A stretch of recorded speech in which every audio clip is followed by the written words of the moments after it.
আমরা যে account opening করেছি সেটা অগ্রণী ব্যাংকের অ্যাকাউন্ট। আমাদের যে কাস্টমার সার্ভিস আমরা দিচ্ছিলাম সেটাও অগ্রণী ব্যাংকেরই সমস্ত কাস্টমার। এর মধ্যে যে ডিপোজিট এবং কাস্টমার আমরা সংগ্রহ করেছি, তারা সুকৌশলে সে কাস্টমারকে আমাদেরকে বলা হয়েছিল যে আপনারা আপাতত আমাদের লিঙ্ক শাখা অর্থাৎ আমাদের যে সংশ্লিষ্ট শাখা আছে, যে শাখার মাধ্যমে আমরা এজেন্ট পয়েন্ট আবেদন করি, সেই সংশ্লিষ্ট শাখাতে আমাদের কাস্টমারকে সেবা দেওয়ার জন্য, সাময়িকভাবে সেবা দেওয়ার জন্য বলা হয়েছিল। এখন ওনারা সেই কাস্টমারকে সরাসরি ওনারাই সেবা দিচ্ছেন। আমরা তো আইনি পদক্ষেপ আমাদের মাস্টার এজেন্ট তো নিয়ে আছে। আমরা চাচ্ছি আমাদের এই মাস্টার এজেন্টের যে আইনি পদক্ষেপ নেওয়া হয়েছিল সেটা তাদের পক্ষে রায় আসছে। আমরা চাচ্ছি আমাদের সার্ভারটা অতি অবিলম্বে আমাদের এই মাস্টার সার্ভারটা খুলে দিয়ে আমাদেরকে এজেন্ট সেবা চালু করা হোক। এটা আমাদের মানে সর্বপ্রথম দাবি। এবং আমরা যে 6 মাস যাবত কমিশন বন্ধ আছে, সেই কমিশনটাও অতি বিলম্বে আমাদেরকে পরিশোধ করা হোক। আজকে আমরা 3,500 কর্মচারী কর্মকর্তা নিয়ে আমরা অসহায়ত্বর সাথে একটা জীবনযাপন পার করতেছি। আমাদের এই 3,500 উদ্যোক্তা এবং আমাদের এজেন্ট পয়েন্টের যারা চাকরি করেন তাদেরকে আজকে আমরা 6 মাস যাবত বেতন দিতে পারতেছি না, কারণ আমরাই কমিশন পাচ্ছি না। তাদের বেতন আমরা কোত্থেকে পরিশোধ করব?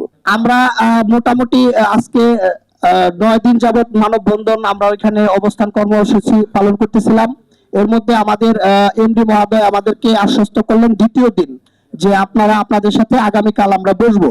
তো উনি আমাদেরকে ডেকে নিয়ে বললেন যে আপনারা এখানে যদি মারাও যান, আপনারা এখানে যাই করেন না কেন, যদি মারাও যান, আপনাদের সাথে আমাদের কোনো কথা হবে না, আপনাদের কোনো কাজ আমরা করে দিতে পারবো না। বাড়িতে এসে গ্রাহক হুমকি দিচ্ছে যে আমি তোমার এখানে অ্যাকাউন্ট করছি, আমি এত দূর কেন যাব? সেক্ষেত্রে উনি সরাসরি বাশার স্যার এবং আমাদের জিএম রফাউল হক সরাসরি বলেন যে আপনি এই গ্রাহকদের সমস্ত ডিপোজিট, সমস্ত টাকা আপনারা উঠিয়ে নিয়ে যান। আপনাদের এই গ্রাহকের এই টাকা আমাদের ব্যাংকে লাগবে না, আপনাদের এই গ্রাহকও আমাদের লাগবে না, আপনারা এগুলো নিয়ে যান। তো এটা আমি আসলে কোনোভাবে মেনে নিতে পারি না। একজন ব্যাংকার কিভাবে মানে গ্রাহকের এই 3,000 কোটি টাকা ব্যাংক থেকে উত্তোলন করে নিয়ে যেতে বলে, এটা আমার ছোট্ট জীবনে এবং এই ব্যাংকিং খাতের জীবনে প্রথম কোন ব্যাংক কর্মকর্তার কাছে এরকম কথা শোনা। প্রধান কার্যালয়ের সামনে শাটডাউন ঘোষণা করব।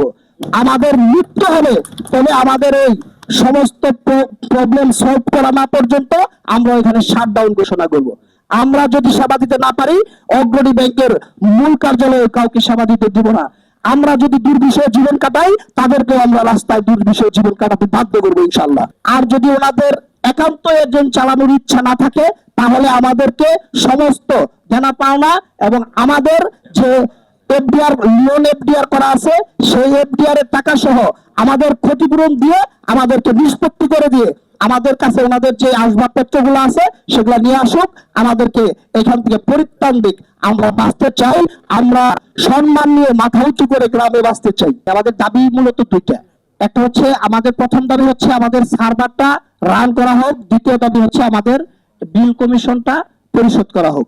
বাংলাদেশ ব্যাংকের যে গাইডলাইন, সেই গাইডলাইন অনুযায়ী কোনো এজেন্ট ব্যাংক মানে কোনো সময় দিয়ে চুক্তি হয় না, মানে 3 বছর 2 বছর। কিন্তু আমরা পরবর্তীতে জানতে পারি মাস্টার এজেন্টের সাথে ব্যাংকের যে চুক্তি, সেটা একটা সময় নির্ধারণ ছিল, 3 বছর পর পর অটো রিনিউ হবে। ওনারা এই চুক্তির বলবতে 3 বছর পার হয়ে যাওয়ার পর 10 বছর ওনারা চালাইছে, কিন্তু 3 বছর পরে ওনাদের এই হয়তোবা সময়টা শেষ হয়ে গেছে মাস্টার এজেন্টের সাথে, যার কারণে এই সিদ্ধান্তটা ওনারা হয়তোবা নিতে পারছে। আমরা তো কোনো অন্যায় করি নাই যে আমাদের অন্যায়ের কারণে আজকে আমরা এই পর্যায়ে এসে আজকে আমাদের দাঁড়াতে হবে। আমরা উদ্যোক্তা হতে এসেছিলাম, সম্মান নিয়ে ব্যবসা করতেছিলাম। তবে আমাদের কোনো এজেন্টের কোনো ক্লেম নাই যে এই ক্লেম দিয়ে আমাদের এজেন্ট পয়েন্ট বন্ধ করে দেওয়া হয়েছে।